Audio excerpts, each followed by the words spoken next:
Hallelujah, জয় যিশু। আপনি খুশি রয়েছেন, আনন্দিত যিশুর জন্য? হালেলুয়া। প্রকৃতপক্ষে কি ঈশ্বর আপনার জীবনে মঙ্গলময়? হালেলুয়া। সত্যই কি ঈশ্বর আপনার জন্য মঙ্গলময়? হালেলুয়া।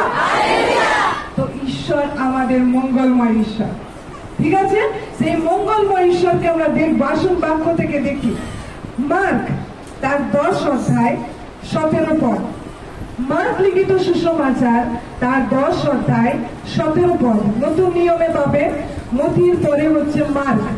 মার্ক লিখিত সুসমাচার তার 10 অধ্যায় 17 পদ।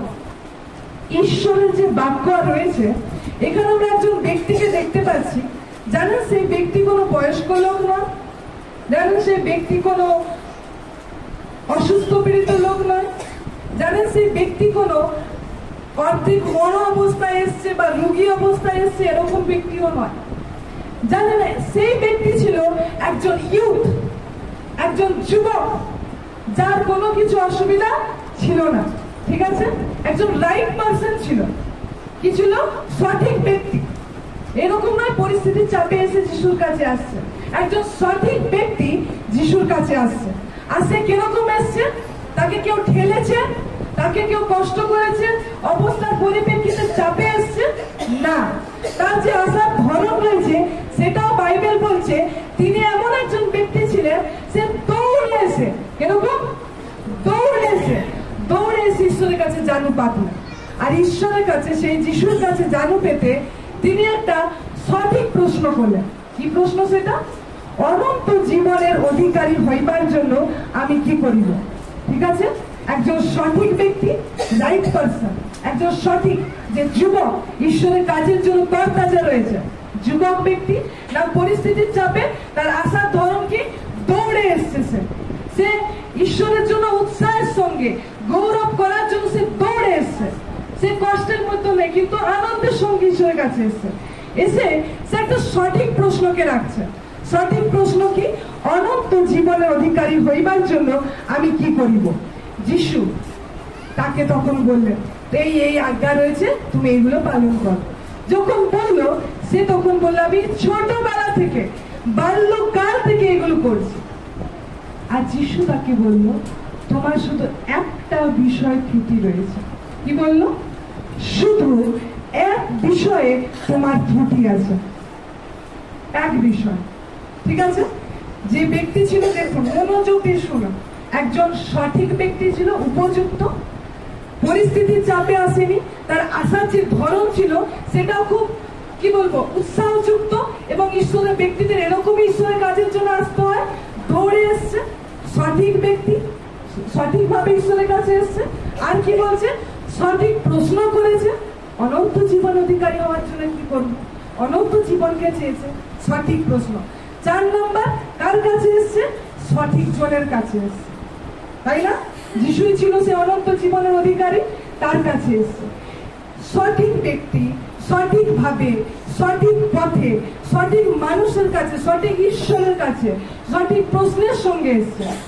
কিন্তু এই প্রশ্নের উত্তরে যখন যিশু তার জন্য জবাব দিচ্ছে, লেখা রয়েছে তার একটা বিষয় ত্রুটি ছিল, একটা বিষয় তার অভাব ছিল, একটা বিষয় তার জীবনে ত্রুটি ছিল, ভুল ছিল। আর ঈশ্বর বলছে কি? তুমি কি করো? তোমার সব কিছু বিক্রয় করে আমার কাছে, আমার পিছনে হও, আর স্বর্গে ধন পাবে। আর দেখতে পাই এই ব্যক্তিটা বিষণ্ণ হয়ে, দুঃখার্ত হয়ে সে কি হলো? চলে গেল। কারণ তার অনেক সম্পত্তি ছিল। আমি এই বিষয়টা আগেও আপনাদেরকে বলেছিলাম। তো সেই ব্যক্তিটা সমস্ত কিছু সঠিক, তার ক্যাটাগরিতে সব সঠিক পড়ছে, সঠিক ব্যক্তি, সঠিক ধরন, সঠিক মানুষ, সঠিক ঈশ্বরের কাছে এসছে, সঠিক প্রশ্ন রেখেছে, সব সঠিক রয়েছে, কিন্তু একটা ত্রুটি রয়েছে। আপনি হয়তো প্রভুর ঘরে এসছেন, আপনি হয়তো ঈশ্বরের কাছে এসছেন, আপনার অনেক বিষয় ছিল, অনেক অবস্থার ভিতর আপনি হয়তো ছিলেন। আপনি হয়তো নেশা করতেন, আপনি হয়তো ব্যভিচারের ভিতরে ছিলেন, আপনি হয়তো গালি মন্ত্র দিতেন, আপনি হয়তো অনেক নানা কুকর্মের ভিতরে ছিলেন, আপনি হয়তো চুগলি করতেন, অনেক বিষয় হয়তো আপনার সঙ্গে ছিল। আপনি হয়তো সমস্ত কিছু ছেড়েছেন, কিন্তু ঈশ্বর আপনাকে তাকাতে বলছে সে একটা ত্রুটির দিকে। কোথায় তাকাতে বলছে? একটা ত্রুটির দিকে। বুঝতে পারছি আমরা? আপনি অনেক কিছু করেছেন, আমি বলছি না যে আপনি কিছু করেননি, আমি বলছি আপনি অনেক কিছু করেছেন। ঈশ্বরের কার্য করছেন, ঈশ্বরের পথে এসেছেন, উপবাস রাখছেন, প্রার্থনা করছেন, আপনি অনেক বিষয়কে করেছেন, অনেক কিছু আপনার জীবনে আপনি ঠিক করেছেন, ছেড়েছেন, কষ্ট হয়েছে, সবকিছু হয়তো করেছেন। কিন্তু তাও ঈশ্বর এই ব্যক্তিকে যেরকম বলেছিল, তোমার সব ঠিক আছে, তুমি বাল্যকাল হইতে সমস্ত কিছু আজ্ঞা পালন করেছো, কিন্তু একটা বিষয় ত্রুটি রয়েছে, একটা বিষয়। ঈশ্বর তাকে বললেন, আর যখন ঈশ্বর তাকে আজ্ঞা দিলেন, এই ব্যক্তি যে ছিল, যেমন ঈশ্বরের আজ্ঞাটা কি করলো? পিঠ মুড়ে চলে গেল। কিরকম? পিঠ মুড়ে চলে গেল। আপনি যদি গোটা বাইবেলকে পড়েন, এমন কোন ব্যক্তিকে দেখবেন না যে যিশুর কাছে এসছে কিন্তু দুঃখের সাথে গেছে, কাউকে দেখবেন না। যতজন রোগী, অসুস্থ, পীড়িত যতজন এসছে, প্রত্যেকেই আনন্দের সঙ্গে গেছে, প্রত্যেকে কি করেছে? খুশির সঙ্গে গেছে। কিন্তু মাত্র এই একটি মাত্র ব্যক্তি যে সবকিছু সঠিক ছিল, সবকিছু হয়তো ঠিক করেছে, মেনটেন করেছে, সবকিছু ঈশ্বরের জন্য সে করেছে, কিন্তু একটা ত্রুটিকে সে ছাড়তে পারলো না। আর সে কোথায় চলে গেল জানেন? অনন্ত মৃত্যুর দিকে সে নিজের পাকে বাড়িয়ে দিল। অনন্ত জীবন থেকে অনন্ত মৃত্যুর দিকে পাকে বাড়িয়ে দিল। আপনি জানেন, আমি জানি না আপনার একটা বিষয় কোন ত্রুটি রয়েছে, আমি জানি না আপনার কোন বিষয়ে আপনার ত্রুটি রয়েছে। একটি ত্রুটি হয়তো আপনাকে আপগ্রেড হতে দিচ্ছে না, একটি ভুল হয়তো আপনাকে, আপনি বারবার সেটা করে যাচ্ছেন আর ঈশ্বরের কাছে হয়তো যেতে দিচ্ছে না। ঈশ্বরের সেই স্থানে যেখানে ঈশ্বর রাখতে চায়, সেই জায়গায় হয়তো আপনি যেতে পারছেন না। আপনার এই একটা ত্রুটি আমি হয়তো না জানতে পারি, কিন্তু সেটা আপনি ও আপনার ঈশ্বর, সেই প্রভু যিশু খুব ভালো করে জানেন, খুব ভালো করে তার জানা রয়েছে। আপনি তাকান নিজের দিকে, একবার নিজের দিকে ঝেঁকে দেখুন। আমরা সমস্ত উৎসাহযুক্ত বাক্য আমরা গ্রহণ করি, কিন্তু সেই ত্রুটিটার দিকে হয়তো আমরা নজরআন্দাজ করে চলে যাই। কিন্তু প্রভু যিশু আজকে বলছে, তোমার এই একটি ত্রুটির দিকে তুমি ধ্যান দাও। সমস্ত কিছু ঠিক, তাও ত্রুটিপূর্ণভাবে সেই বিষণ্ণ মুখ করে সেই ঈশ্বরের কাছ থেকে চলে গেল। যেখানে প্রত্যেকজন এই ব্যক্তির কাছে আসে, যিশুর কাছে আসে, আনন্দের সাথে যায়, এই একটি ব্যক্তি দুঃখের সাথে তাকে যেতে হলো। কিন্তু আরেকজন আমরা পুরাতন নিয়মে দেখি, কে সে? সেই বিধবা। সেই বিধবা যে ত্রুটিপূর্ণ সমস্যার ভিতরে জাকড়ে ছিল। এরকম সমস্ত কিছু ত্রুটি, না না সে খাদ্যের মধ্যে রয়েছে, সে একটা দুর্ভিক্ষ অবস্থা চলছে, এই দুর্ভিক্ষ অবস্থার ভিতরে সে নানা ক্লেশ আর সংকটের ভিতরে রয়েছে। আর সেই সংকটের ভিতর থেকেও সেই ব্যক্তিটা, সেই বিধবা যে স্ত্রী রয়েছে, সে ক্ষুধার্ত অবস্থায় রয়েছে, কারণ সেই জায়গায় দুর্ভিক্ষ হয়েছে। আর যখন ঈশ্বরের সেই ভাববাদী যখন তার বাড়িতে পৌঁছালো, আর সেই বাড়িতে গিয়ে তাকে বললো জল দাও, আর সে জলকে পান করলো। এরপর বললো, যা আমার জন্য কিছু বানিয়ে নিয়ে এসো। জানেন সেই বিধবা কি বললো? আমার কাছে সামান্য আটা রয়েছে আর সামান্য তেল রয়েছে, আর এই সামান্য আটা আর এই সামান্য তেল যা আমরা দুজনে আমরা মাখবো, আর এটা মেখে যখন আমরা রুটি বানিয়ে খাবো, আর আমরা সারা দিনের জন্য মারা যাব, সারা জীবন আমার শেষ হয়ে যাবে, কারণ আমার এই ত্রুটিপূর্ণ সমস্যার ভিতরে আর কিছু নেই, এইটুকু বিষয়টা রয়েছে, এইটুকুই আশা রয়েছে আমার কাছে। কিন্তু জানেন ঈশ্বরের লোক কি বললো? ঈশ্বরের লোক এটা বললো না, আচ্ছা তুমি মাখো, তুমি ভালো করে আটা তেল দিয়ে তুমি মাখো, তুমি আর তোমার ছেলে খাও, আর এক টুকরো আমার জন্য দিলেই হবে। জানেন ঈশ্বরের লোক এমনি বলেনি, হয়তো তার মনে হতে পারতো এ সঠিক ঈশ্বরের লোক তো, কেমন বলছে, আমার এত জ্বালা কষ্ট থাকতেও এ বলছে সেই রুটিটা আমার জন্যই এনে দাও। সে চিন্তা করতে পারতো, সে বলতে পারতো, আরে তুমি কেমন ঈশ্বরের লোক, তুমি তাহলে ঈশ্বরের লোক নও, তুমি আমার সমস্যা এরকম চাইছো। কিন্তু জানেন সেটা ঈশ্বরের আজ্ঞা ছিল, ঈশ্বরের আদেশ ছিল, আর সেইটা সে রিয়াক্ট করেছে। যখন কোনো কিছু ঈশ্বর বাক্য বলে, ঈশ্বর দেখে আপনার রিয়াকশন কেমন, আপনার প্রতিক্রিয়া কেমন, সেই আওয়াজের পিছনে, সেই বাক্যের পিছনে আপনার থেকে কি পাচ্ছে ঈশ্বর দেখে। কেন বলুন তো? কারণ ঈশ্বর আপনাকে অনেক ভালোবাসে, আপনার দেখেন, আপনি ম্যাটার করেন। আপনার হয়তো আপনার আশেপাশে রাস্তা ধরে যে লোক যায়, হয়তো আপনাকে কিছু বলে গেল, আপনার কিছু যায় এলো না, কিন্তু হয়তো আপনার ঘরের ব্যক্তি, হয়তো আপনার নিজ সন্তান, ওই একই কথা যেটা বাইরের লোক বলেছে, সে ঘরের লোক যদি আপনাকে বলে, আপনার চোটটা বেশি লাগে। লাগে কি না? লাগে না? বাইরের লোক তো বললো ঠিক আছে মেনে নিলাম, হয়তো আপনার স্বামী সেই কথাটা বললো, আপনার স্ত্রী সেই কথাটা বললো, আপনার সন্তান হয়তো সেই কথাটা শোনালো, আপনার চোটটা বেশি লাগে। আর আপনিও একই প্রকার ঈশ্বরের এরকমই ঠিক কাছের লোক, এরকমই ঠিক নিকটবর্তী লোক। যখন ঈশ্বর আপনাকে কোনো বিষয়ে আজ্ঞা দেয়, কোনো কিছু বিষয় আপনাকে দেয়, ঈশ্বর দেখে আপনার প্রতিক্রিয়া কি রয়েছে।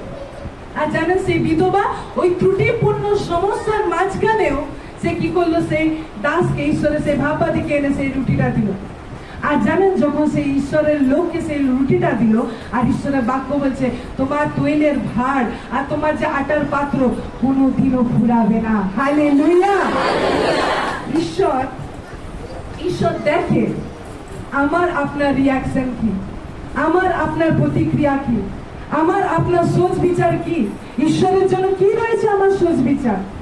আচ্ছা, ঈশ্বরের কাছে কি আমি এতটাই ক্ষুণ্ণ রাখি যে চলবে, আমার চলবে সবকিছু মেনে নেব, পিঠ দেখিয়ে চলে গেলাম।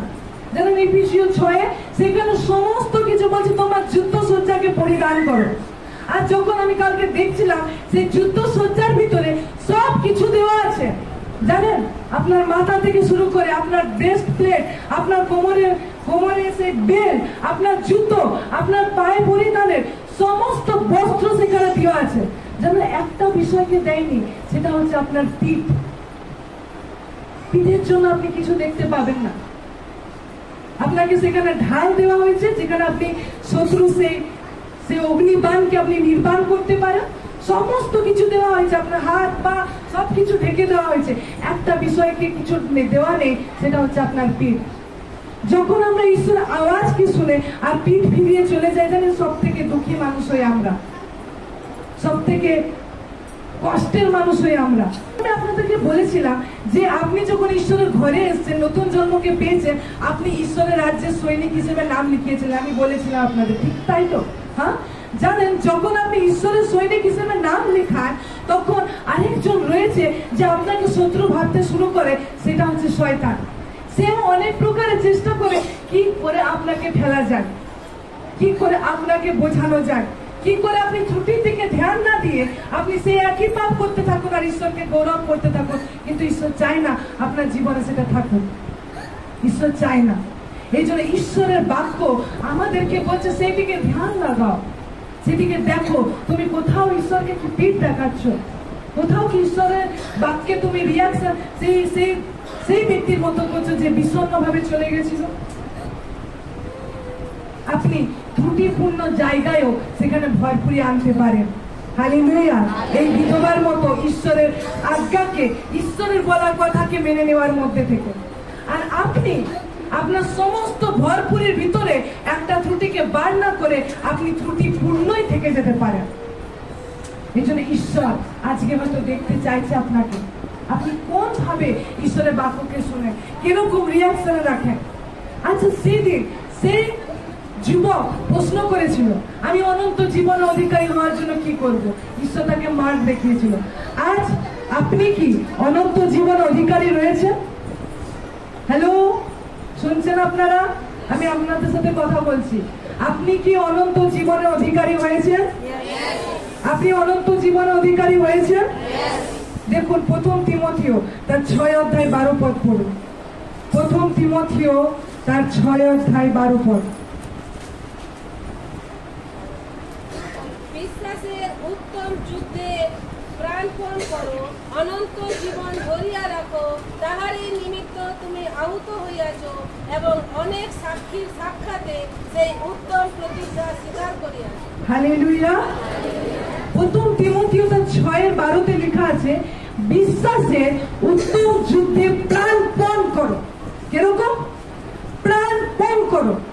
আপনার প্রাণ, হয়তো আমার মনে হয় আমরা খুব সহজেই বলে দিই আমার প্রাণটা তো বেরিয়ে গেল, কিন্তু জানেন আপনি বিশ্বাসের উত্তম যুদ্ধে একজন হারা হুয়া যোদ্ধা হিসেবে কথা বলছেন। কারণ আপনার কথা, আপনার রিয়াকশন ম্যাটার করে ঈশ্বরের কাছে, খুব গুরুত্বপূর্ণ। কারণ আপনি যদি একটা কঠিন পরিস্থিতিতে আপনি যদি বলেন আমার এই জীবনটা না থাকাই ভালো, আপনি বিশ্বাসের যুদ্ধকে ছেড়ে দিচ্ছেন। আপনার বিশ্বাসে শেষ পর্যন্ত আপনি প্রাণপণ করছেন। একজন ব্যক্তি রয়েছে, সে জানেন ও ঘোষণা করতে শিখেছে, আর সে এখানকার নয়, সে এখানে সে বলে থাকে আমি সুস্থ হচ্ছি, আমি যিশুর নামে সুস্থতার ভিতরে জীবন যাপন করি, আমাকে ঈশ্বর স্বাস্থ্যে রেখেছে। আর জানেন লোকরা হাসাহাসি করে, আরে তুই তো দিন দিন তো অসুস্থ হয়ে যাচ্ছিস, তুই কোথায় সুস্থ হয়েছিস? সে এমনি লুকিয়ে লুকিয়ে গোপনে বলে এরকম নয়, তার অসুস্থতা প্রকাশ পায়, তার সত্ত্বেও সে বলে আমি স্বাস্থ্যে জীবন যাপন করছি, আমি ঈশ্বরের রাজ্যে রয়েছি, তার সুস্থতা আমার ভিতরে কাজ করে, সে ঘোষণা করছে। আর লোক বলে কি বলছে, তো মানে পুরো পাগল হয়ে গেছে। কিন্তু সে জানে আমি যে পৃথিবীতে রয়েছি আমার কোনো কিছু পাগলের মিশারি নয়, কিন্তু সমস্ত কিছু আমি বিশ্বাসের উত্তম যোদ্ধা হিসেবে প্রাণপণ করছি। যেখানে মনে হচ্ছে আমার বিশ্বাস ভেঙে যাওয়ার জন্য লোক অনেক তরবারি করছে, কিন্তু আমি সেখানে তুলি না, সেখানে আমি নড়চড় হই না, কারণ আমি জানি আমার এই বেঁচে থাকা খ্রিস্টের জন্য লাভ, আর আমার মরে যাওয়া আমার জন্য লাভ। কে বলেছে জানেন? সাধু পৌল বলছে আমার বেঁচে থাকা খ্রিস্টের জন্য লাভ, আমার মরে যাওয়া আমার জন্য লাভ। আপনার কোনোতেই কোনো কিছু ক্ষতি হতে পারে না, খ্রিস্টের লোক আপনার ক্ষতি করা যায় না, কারণ আপনি সেই বিশ্বাসের উত্তম যোদ্ধা রয়েছেন। ঈশ্বরের বাক্য তারপর বলছে অনন্ত জীবন ধরিয়া রাখো। হ্যালো, কি বলছে এখানে? আপনি এক্ষুনি বললেন না যে আমি অনন্ত জীবনকে পেয়েছি? এখানে কি বলছে? অনন্ত জীবন ধরিয়া রাখো। আচ্ছা, আমার মনে পড়ছে সেই বকুল্লা যে প্রোগ্রাম হয়েছিল, গেছিলেন? একটু হাত তুলবেন। আচ্ছা, অনেকে গেছিলেন। সেখানে আপনি দেখেছিলেন মাঝে মাঝে খাম্বা ছিল, মনে পড়ছে কারো? মাঝখানে খাম্বা ছিল, হ্যাঁ ছিল না? আচ্ছা, যখন আপনারা সেখানে বসেছিলেন সেই খাম্বাগুলো কি ধরে বসেছিলেন? হ্যাঁ, আপনি ধরে বসেছিলেন না খাম্বাগুলোকে? হ্যাঁ, বসে আছি, ধরে আছি, হ্যাঁ, আপনি করে বসেছিলেন? আপনি নর্মাল বসেছিলেন না? সেগুলোকে ধরার দরকার পড়েছিল? পড়েনি। আচ্ছা, আপনি যখন বাসে যান, আপনি আপনার বাচ্চাদের কি করে কি বলেন? বাবু রডটা ভালো করে ধরে থাকবি, আরে ভালো করে ধরে থাক, ওইটা পড়ে যাস না যেন, ওটা ভালো শক্ত করে যে উপরে রয়েছে না হ্যান্ডেল গুলো, ভালো করে ধরে থাক, বলেন না? কেন বলেন? আরে সেখানেও তো ধরার ছিল, ওখানেও ধরার রয়েছে, আপনি সেখানে তো ধরে বসেননি, এখানে বলছে ধরে বসে থাক, ধরে থাক। কেন? হ্যাঁ, সেই জায়গাতে এমন একটি জায়গা রয়েছে, যখন বকুল্লা যে আমরা ছিলাম সেখানে কোনো ফোর্স কাজ করছিল না যে আমাকে ফেলে দিতে পারে। আমি সেখানে আরামে বসেছিলাম, খাম্বা থাকা সত্ত্বেও আমি খুব আরামে বসেছিলাম, আমাকে ধরে থাকতে হয়নি যে আমার ধরে থাকাতে বিল্ডিংটা রয়েছে, ছিল কি না? কিন্তু যখন আপনি বাসে বা ট্রেনে ট্রাভেল করছেন আপনাকে ধরে থাকা প্রয়োজন হয়। কেন?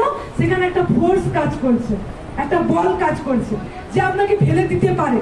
এই জন্য ঈশ্বরের বাক্য বলছে তুমি না প্রত্যেকে অনন্ত জীবনকে পেয়েছো, কিন্তু এবার তোমার কাজ হচ্ছে অনন্ত জীবনকে ধরে রাখো। হালেলুয়া! ঈশ্বর চায় আপনি যে জীবনকে পেয়েছেন, অনন্ত জীবনকে পেয়েছেন, ওটা ধরে থাকবো। কি প্রকার আমি ধরে থাকবো? কেমন ধরে থাকবো? কোনো তো পাচ্ছি না আমি এলিমেন্টস আমি ধরে থাকতে পারি।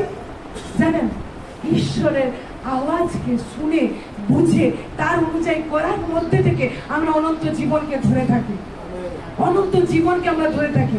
আমরা জানতে পেরেছি যে ঈশ্বরের বাক্য বলছে তোমরা তোমাদের বিশ্রাম বারকে পালন করো, তোমরা ঈশ্বরের গৃহেতে প্রতি রবিবার আসো। যখন তারা প্রথমে চার্চে আসতো, তারা জানেন তারা এরকম অবস্থায় ছিল, চার্চে আসার জন্য অন্যের কাছে ধার করে আসতো। কি করে আসতো? কি করে আসতো? ধার করে আসতো, যে আমাকে কিছু টাকা দাও, আমি চার্চে যাব। আমি কি করব, এবার পুরো সপ্তাহ সোমবার থেকে শনিবার কাজ করে নিয়ে তোমার এই ধারকে আমি চুকিয়ে দিব। আমরা কি বলতে পারি? আপনি কি বলতে পারবেন আমার টাকা নেই? দেখুন ঈশ্বরের লোক যাদের কাছে টাকা নেই তারা কিভাবে জীবনকে করেছে আর অনন্ত জীবনকে ধরেছিল। সেই পরিস্থিতিতে দেখুন তারা কিভাবে শক্তভাবে অনন্ত জীবনকে ধরেছিল, যে তাদের চার্চে আসার জন্য টাকা ছিল না, কিন্তু তারা ধার করে নিয়ে আসছে। তারা ধার করেছে, ধার করে বলছে দেখি চলো আমাকে একটু টাকাটা দাও, আমি সোমবার থেকে শনিবারের ভিতর কাজ করে তোমায় ধার চুকিয়ে দিব।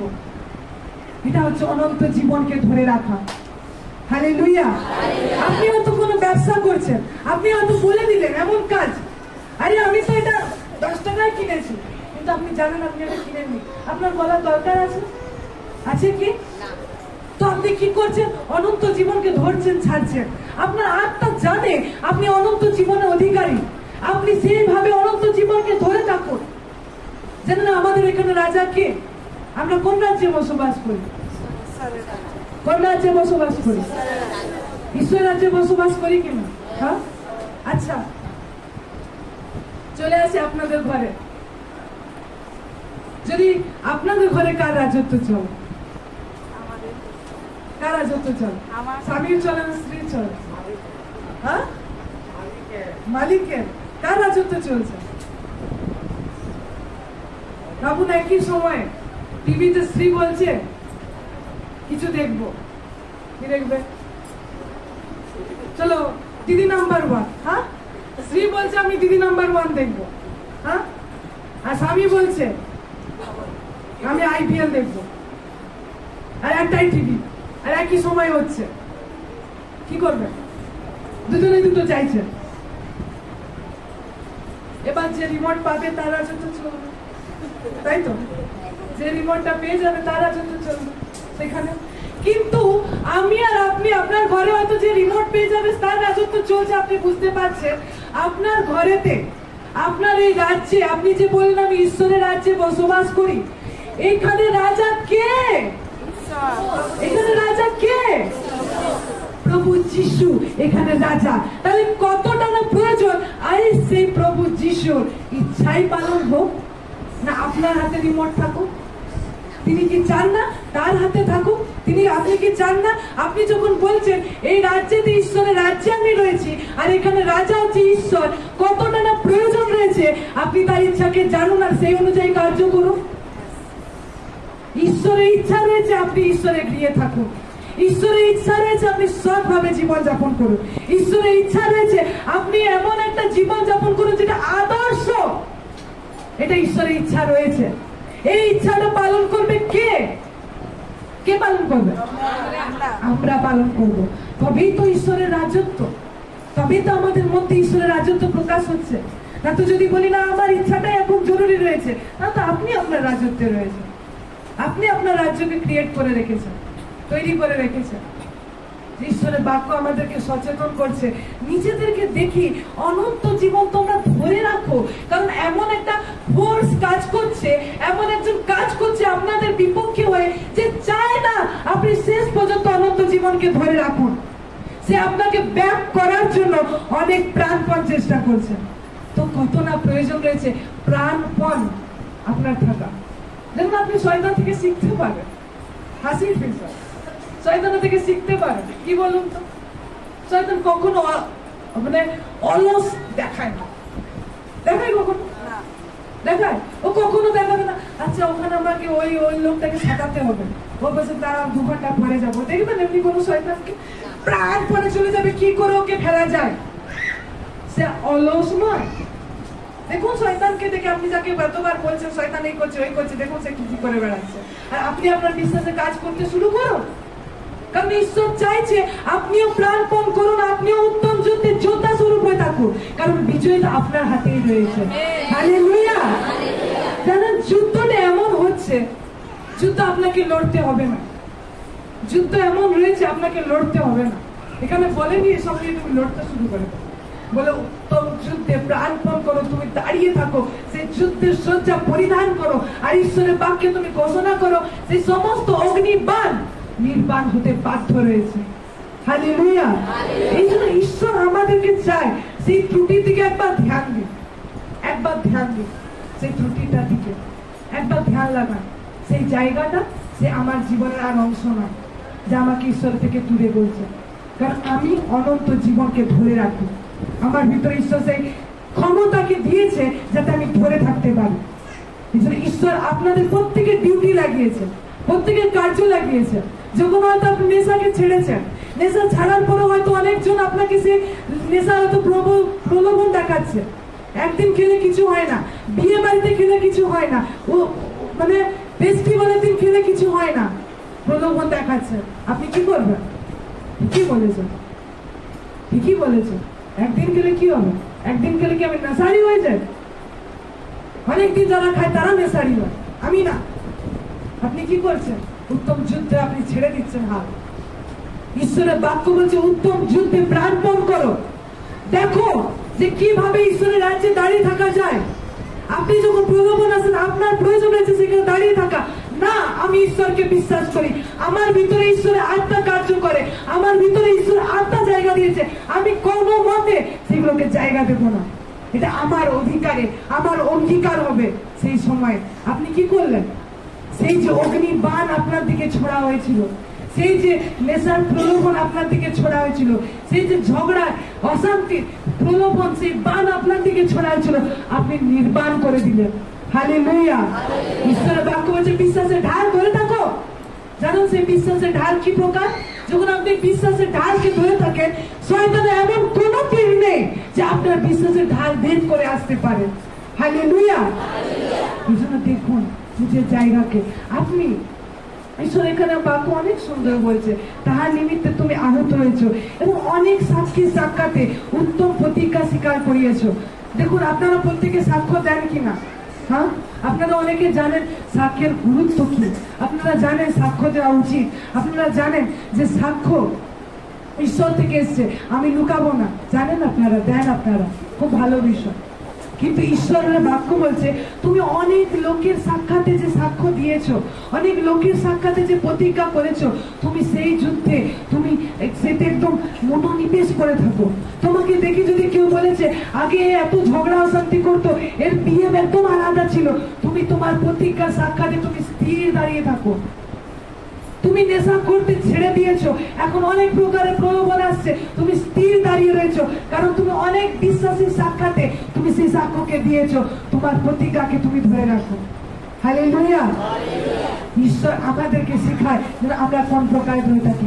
জানেন জোনাকে দেখুন, বার করুন জোনা 1, জোনা 1 অধ্যায় 1 পদ। প্রভু সদাপ্রভু ইদমের সদাপ্রভুর এই বাক্য অমিত্যের পুত্র জোনার কাছে উপস্থিত হইল, তুমি উঠো, নিনবিতে সেই মহানগরে যাও, আর নগরের বিরুদ্ধে ঘোষণা করো, কেননা তাহাদের দুষ্টতা আমার সম্মুখে উঠিয়াছে। হালেলুয়া। দেখুন একটা ব্যক্তিকে এখানে, তার নাম হচ্ছে জোনা। তার নাম কি? জোনা। কি নাম তার? জোনা।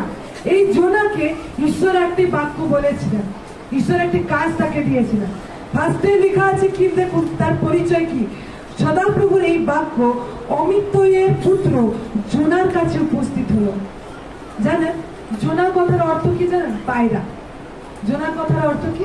পায়রা। পায়রা কিসের প্রতীক আমরা ভাবি? শান্তির, না? জোনা তাহলে শান্তিকে দর্শাচ্ছিল, পায়রা বলছে। আর এই যে তার পিতার নাম কি ছিল? অমিত্যের। ঠিক আছে, এই অমিত্যের কথার অর্থ হলো সত্য। কি? সত্য। ঈশ্বর প্রত্যেকটা কোডের ভিতরে সত্যি আপনি বাক্যকে খুঁজে পাবেন। কি বলছে? তার পিতার নাম কি? সত্য। অমিত্যের মানে কথার অর্থ হচ্ছে সত্য। আপনি যদি শান্তিকে চাইছেন, আপনি অমিত্যের এই সত্যের থেকে হয়তো পুত্রকে চাইছেন, আপনাদের অনেকের প্রয়োজন শান্তি। কার কার এখানে শান্তির প্রয়োজন রয়েছে? শান্তির কার কার? দেখুন এতজনের হাত উঠেছে, আপনাদের সবার শান্তির প্রয়োজন, তাই তো? কি নাম? জোনা। তার প্রতীক কি? শান্তি। এই শান্তি যে দেখতে পাই তার পিতার নাম হচ্ছে অমিত্যেয়, মানে সত্য। শান্তি সর্বদা বেরিয়ে আসে সত্য হইতে। হালেলুয়া।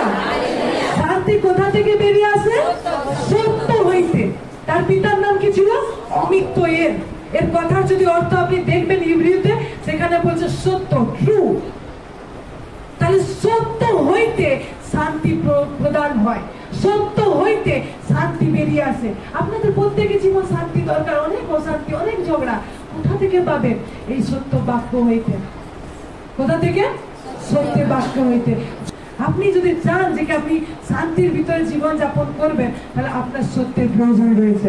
এখানে দেখতে পাই যে জোনা ছিল, এই জোনাকে, জোনা একজন ভাববাদী ছিল, তাকে ডাকা হয়েছে, আর জোনাকে বলছে তুমি যাও নিনবী দেশে যাও, সেখানে লোকরা অনেক অত্যাচার করছে, অনেক মন্দতার পথে যাচ্ছে, সেখানে আমার বাক্য বল। আর এই জোনা কি করলে? কোথায় উঠলেন? কোথায় যেতে বলেছিল? কোথায়? সবাই বলুন, কোথায় যেতে বলেছিল? কোথায় যেতে বলেছিল? নিনবী দেশে। জোনাকে বলা হয়েছে নিনবী দেশে তুমি যাও, সেখানে কি আমার বাক্য প্রচার করো। আরে জোনা চিন্তা করলো সেখানের লোক তো ভারী মন্দ, সেই ঈশ্বরের বাক্য কি দেখাচ্ছে?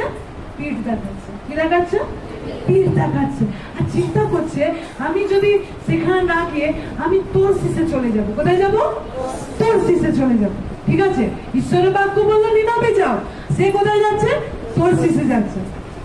এবার যদি আপনার সেখান থেকে ডিস্টেন্স দেখেন, নিনবীর যে জায়গা রয়েছে সেখানে ডিস্টেন্স শুধু 500 মাইলের। কত?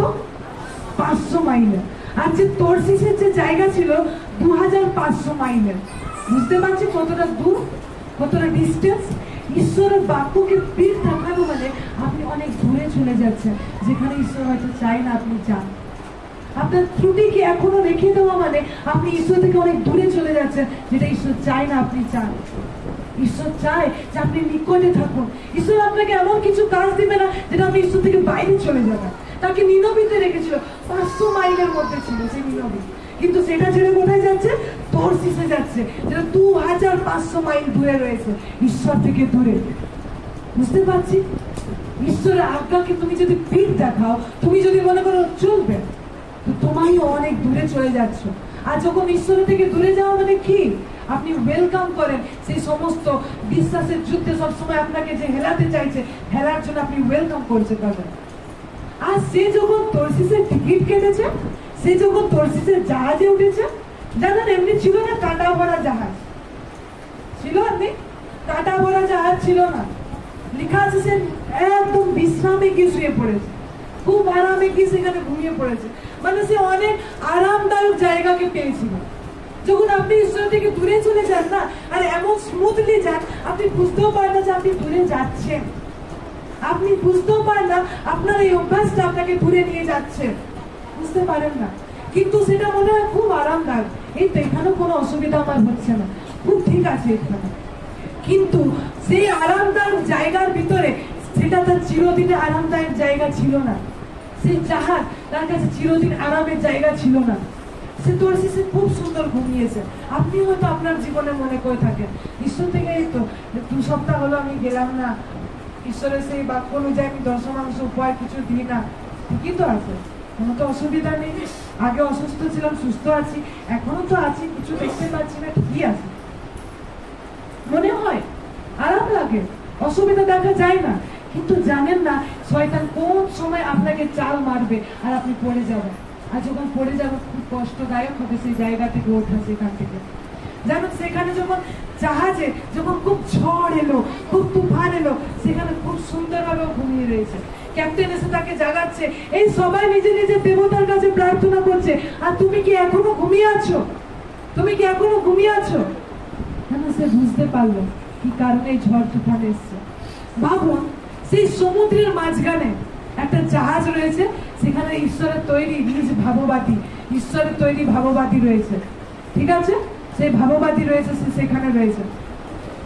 পুরো সৃষ্টি, আকাশ, বিদ্যুৎ, জল, মাছ, প্রত্যেকে তার আওয়াজে রেসপন্স করছে, প্রত্যেকে তার আওয়াজে পজিটিভ সাড়া দিচ্ছে, প্রত্যেকে তার আওয়াজকে গ্রহণ করছে, প্রত্যেকে তার কথার বাধ্য হচ্ছে। কিন্তু তার নিজ সৃষ্টি একজন মানুষ সেই পরিবেশের ভিতরে থেকেও যে অবাধ্যতার ভিতরে ঘুমিয়ে আছে। সে এমন একটা জীবনকে যাপন করছে যেটা ঈশ্বর চায় না। আপনি হয়তো এখান থেকে ঈশ্বরের প্রশংসা আরাধনা করে যেতে পারেন, কিন্তু আপনি যখন মুখ থেকে যেটা খারাপ কথা মানুষের জন্য বলছেন ও শুনছেন, সেটা জানেন আপনার জীবনকে নষ্ট করার জন্য তারা অনেক উপযুক্ত রয়েছে, অনেক কার্যকারী রয়েছে। একবার চিন্তা করে দেখি সেইগুলো। খুব আনন্দ হয় যখন আমরা ঈশ্বরের বাক্যকে শুনি, কিন্তু যখন পরিবর্তনের ব্যাপার চলে আসে খসখস করে। কিন্তু জানেন, এই খসখসানি আপনাকে একটা নতুন জায়গায় পৌঁছাতে পারে, একটা নতুন লেভেলে তুলতে পারে। এই জন্য ঈশ্বরের বাক্য বলছে, সেই ব্যক্তি যখন ঈশ্বরের বাক্যকে তাকে ফেলে দেওয়া হলো, আর সেই মাছ গিয়ে আবার তাকে সেই নিনবীতে পৌঁছে দিল। আপনি নতুন জন্মকে পেয়েছেন, পেয়েছেন আপনি নতুন জন্মকে? ঈশ্বরকে বিশ্বাস করেছেন, মুখে স্বীকার করেছেন? হ্যাঁ, তো এই করার মধ্যে থেকে আপনি ধার্মিক গণিত হয়েছে। যেন একটা ব্যক্তি ঈশ্বরের লোক, সে পাপের ভিতরে সাকসেসফুল হতে পারে না, সে পাপ করে সাকসেসফুল জীবন কাটাতে পারে না, অপরাধের ভিতরে থেকে সে কখনো উন্নতির মার্গে যেতে পারে না। ঈশ্বরের বাক্য রেখেছে আমাদের জন্য, সেই মার্গে তুমি চলো। জানো, যখন আমরা বাইরের জগতের লোকের কথা শুনি, আপনি কি মনে সেই ভুল পথে চলে যান যেখানে আপনাকে অনেক ঘোরার ফেরা আছে। ঈশ্বর চেয়েছিল এই মিশর থেকে তারা সেই দুগ্ধমতি প্রবাহিত দেশে যাবে 40 দিনে। কত দিনে? 40 দিনে। কিন্তু সেটা 40 বছরে কে রূপান্তর করলো? তারাই, তাই না? আপনি উন্নতির, এই নয় সবার জীবনে উন্নতি হচ্ছে, আমার কেন হচ্ছে না? আপনি দেখবো সেই জায়গাটা যেটা আপনাকে 40 বছরে পৌঁছে ছাড়ছে। হয়তো আপনি আশা করে রেখেছেন, আমি ঠিক হব, একদিন ঠিক ওখানে যাব, আমি ঠিক একদিন এটা ছেড়ে দিব। জানেন আশা, জানেন এই খ্রিস্টীয় জীবনে আর কোনো আশা নেই। খ্রিস্টীয় জীবনে জানেন একটাই আশা রয়েছে, যারা আমরা ঈশ্বরের ঘরে যাব। কটা আশা রয়েছে? একটাই আশা রয়েছে। আপনি যে সুস্থ হবেন, আপনার আশার দ্বারা সুস্থ হবেন না। আপনি সুস্থ করেছেন, আমি একদিন ঠিক সুস্থ হব, আমার স্বামী একদিন ঠিক পরিবর্তন হবে। আপনি কি করছেন জানেন? আশা করছেন। ঈশ্বরের বাক্য বলেনি তুমি আশা করলে পাবে, কিন্তু ঈশ্বরের বাক্য বলছে বিশ্বাস করলে পাবে। আপনি আশা রেখেছেন, আমি নিশ্চয়ই একদিন সুস্থ হব, নিশ্চয়ই আমি আমার স্বামীটা পরিবর্তন হবে। আপনার আশার দ্বারা কিছু সম্ভব নয়, আপনার আশার দ্বারা সম্ভব নয়, আপনার বিশ্বাসের দ্বারা ওই জায়গা পরিবর্তন হওয়া সম্ভব রয়েছে। অভাবের মধ্যে জীবন কাটাচ্ছে, ঠিক আমরা ঠিক হব, ঠিক আমাদের একটা পর্যায়ে চলে আসবে। জানেন সেটা নয় আপনার আশা। আপনি বাইবেল পড়ে দেখুন, আপনার আশা কোথাও গিয়ে আপনাকে নিয়ে যাচ্ছে না। আপনি আশা করতে পারেন সেই জায়গায় যেখানে ঈশ্বর আপনাকে রাখবেন। আপনি একটা দিন যাবেন, তার সঙ্গে আপনার পিতার বিয়ে মেলবেন, এটাই হচ্ছে আপনার প্রত্যাশার বিষয়। এরপর আপনি যেগুলো চাইছেন, তাহলে আপনি কি করবেন? সেগুলো আপনি বিশ্বাস করবেন। হালেলুয়া। সেগুলো আপনি কি করবেন? বিশ্বাস করবেন। ঈশ্বরের বাক্য এই জন্য আমাদের শিক্ষা দেয়। যদি আপনি দেখেন মথি তার 13 অধ্যায় 19 পদ, মথি তার 13 অধ্যায় 19 পদ। মানুষের জীবনে কেন কার্য হয় না? মানুষ চায় কিন্তু পায় না, কারণ আশা করে বসে আছে, বিশ্বাস করে নয়। যখন কেহ সেই রাজ্যের বাক্য শুনিয়া না বুঝে, তখন সেই পাপাত্মা আসিয়া তাহার হৃদয়ে যাহা বপন করা হইয়াছিল তাহা হরণ করিয়া লয়। এ সেই যে পাপের পার্শ্বে উক্ত পথের পাশে। লুক 8:5 পড়ুন, এখানে থাকবেন। লুক 8:5, লুক তার 8 অধ্যায় 5 পদ।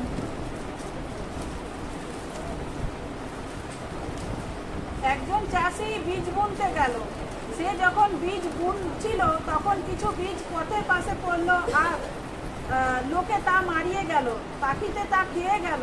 কিছু বীজ পাথুরে জমির ওপর পড়লো। 5 দেখুন, ঈশ্বরের বাক্য কে জানেন? এটা 3টে সুসমাচারই আছে। বীজ বাক্য 3টে সুসমাচারে আপনি পাবেন, মথি, মার্ক, লুকে আপনি পাবেন। যদি আপনি 3টেকে পড়েন, আপনি একটা ভালো পিকচার পাবেন ঈশ্বর কি বলতে চাইছে। এই মথিতে ঈশ্বরের বাক্য বলছে যে সেই রাজ্যের বাক্য শুনিয়া কি করে না বুঝে, কি করে না বুঝে। তারা কি করে? আপনি লুকে দেখতে পাবেন, সেই যখন পথের পাশে বীজ ফেলা হলো, তারা পদতলে দলিয়ে চলে গেল। কি করলো? পদতলে দলিত করলো। আর আকাশের পাখি সেই শয়তান, পাপাত্মা এসে তৎক্ষণাৎ তা খাইয়া চলিয়া গেল। বুঝছি? শুধু আপনার শোনা, আপনি বাক্য শুনছেন, ঈশ্বরের রাজ্যে এসে চোখ খুলে আপনি শুনছেন, তাও যে শুনে বসে আছেন, এটা আপনার জন্য জরুরি নয়। আপনার কাজের জন্য কি দরকার রয়েছে? শুনে বোঝা। কি দরকার রয়েছে? বোঝা। বলুন বোঝা। ঈশ্বরের বাক্যকে বোঝা মানে কি? আপনি ইচ্ছা রাখছেন ঈশ্বরের বাক্যকে আমি বুঝি। আপনি কি বলবেন? হ্যাঁ আমি শুনছি, বুঝছি না। হ্যাঁ ঈশ্বরের বাক্য বলছে। সেই ব্যক্তি কি করলো? শুনলো। লেখা আছে 19 পদে, বাক্য শুনিয়া না বুঝে। তাহলে আপনার জীবনে না কাজ হওয়ার কারণ কি? কারণ আপনি বুঝছেন না। আপনি বুঝছেন না, কারণ ঈশ্বরের বাক্য ছাড়া ঈশ্বর কাজ করে না। খুব মন দিয়ে শুনে রাখো, ঈশ্বর তার বাক্যের বাইরে, ঈশ্বর তার বাক্যকে বাদ দিয়ে কাজ করেন না। ঈশ্বর তার বাক্যের মধ্যে থেকে কাজ করেন। যাদেরকে বলা হচ্ছে পথের পার্শ্বে বীজ, যেন তারা কোথাকার লোক হচ্ছে, তারা এমন জায়গার লোক হচ্ছে যারা জগতে চিন্তাধারাকে, পথের পার্শ্বে কি থাকে, নোংরা কাগজপত্র থাকে না, যেগুলো কোনো কাজে লাগে না। ঈশ্বরের বাক্যকে সেই ব্যক্তিরা এমনই একটা জায়গা দিয়েছে যেটা তাদের কোনো কাজে লাগে না, শুধু শুনলো। এবার একজন যারা জগতের লোক, যারা ঈশ্বরের লোক নয়, আপনার আশেপাশে প্রতিবেশী যারা হয়তো ঈশ্বরকে জানে না, সেই ব্যক্তি এসে আপনাকে হয়তো কিছু কথা বললো, সেই ব্যক্তি এসে ঈশ্বরের যে বাক্য রয়েছে সেই বাক্যের বিরুদ্ধে কিছু কথা বললো, আর আপনি কি করলেন, সেই বাক্যকে গ্রহণ করলেন। সেই বাক্যকে গ্রহণ করে আপনি চলতে শুরু করলেন, তা আপনি কি হয়ে গেলেন, পথের পার্শ্বে বীজ। আপনার কোন চিন্তাধারাকে আপনি গ্রহণ করলেন? যে লোকদেরকে ঈশ্বর দামি মনে করে না। জানেন ঈশ্বরের কাছে কারা দামি? কারা দামি ঈশ্বরের কাছে? যারা ঈশ্বরের বাক্যকে শুনে, বুঝে, পালন করে। আপনারা যারা নতুন জন্মকে পেয়েছেন, আপনারাই দায়ী, আপনারাই তার দামি সন্তান রয়েছেন। দামি হচ্ছেন আপনি। আপনি বাক্যকে পালন করুন বা না করুন, তাও আপনি ঈশ্বরের কাছে দামি হচ্ছেন, কারণ ঈশ্বর আপনাকে নিজ সন্তান বলেছেন। এবার আপনি কি করেন, কোন লোক হয়তো যে শুনলো না, আরে তোরা খ্রিস্টান হয়ে গেলি, তোরা এই কাজ করছিস, এরকম জীবনযাপন করি, এই করে কি হবে, সবাই এমনি করে, এই করে কি হবে। আপনি কোন চিন্তাধারাকে একসেপ্ট করলেন? সেই জগতে। কোন চিন্তাধারা? জগতে। সেই পাপ আত্মা এসে আপনার বোতল থেকে সে বীজকে হরণ করে নিয়ে গেল। আপনি জানলেন বাক্য কার্য করে, ঠিক আছে, আপনি কি জানলেন, বাক্য কার্য করে। আপনি বাক্যকে শুনলেন, কিন্তু একজন ব্যক্তি এসে বলল, আরে ওরকম করে কি হবে, এই ব্যবসাটা করে দেন। আরে আপনি দেখলেন এই ব্যবসা তো ধোকার ব্যবসা, এই ব্যবসা তো লোককে ঠকানোর ব্যবসা, আরে এতে তো বেশি লাভ আছে, এটা না হলে এখন সংসার চলে এই কষ্টের দুনিয়ায়। আপনি কি করলেন, আপনার ভিতরে ছিল বাক্য কার্য করে, বাক্য আমাকে ফল প্রদান করে, বাক্যেতে আমি জীবন যাপন করি, এটা আপনার ভিতরে ছিল। সেই পাপ আত্মা, সেই বাইরের লোক, শয়তান এসে উড়িয়ে নিয়ে যাচ্ছে না, সেই বাইরের লোকরা এসে আপনার সেই বীজকে হরণ করে নিয়ে গেল, আর আপনি সেই কাজে লিপ্ত হয়ে গেলেন, সেই কাজকে করতে শুরু করলেন। আরে ওখানে যাচ্ছিস, জাত বদলে যাচ্ছে, ওখানে গেলে তারপর তো ছেলে পুলের কি হবে, বিয়ে সম্বন্ধ হতে কি হবে, তো মরার পরে কি ঘাটে জল দিবে না কি বলে, তাই তো? হ্যাঁ, তো এগুলো কি হবে, এগুলো কে দেখবে তখন? কি বলছে এই কথা, এই কি কথাগুলো কে বলছে? সেই জগতের আত্মা যারা ঈশ্বরের চোখে তাদের দামি নয়, সেই কথাগুলোকে আপনি গ্রহণ করছেন, আর আপনি মূল্যবান হয়ে সেই বর্জিত পদার্থগুলো নিচ্ছেন। পথের পার্শ্বের বীজগুলোকে আপনি গ্রহণ করছেন, সেই বীজগুলোকে তারা পা দিয়ে জ্বলিয়ে চলে গেল। বুঝতে পারছি?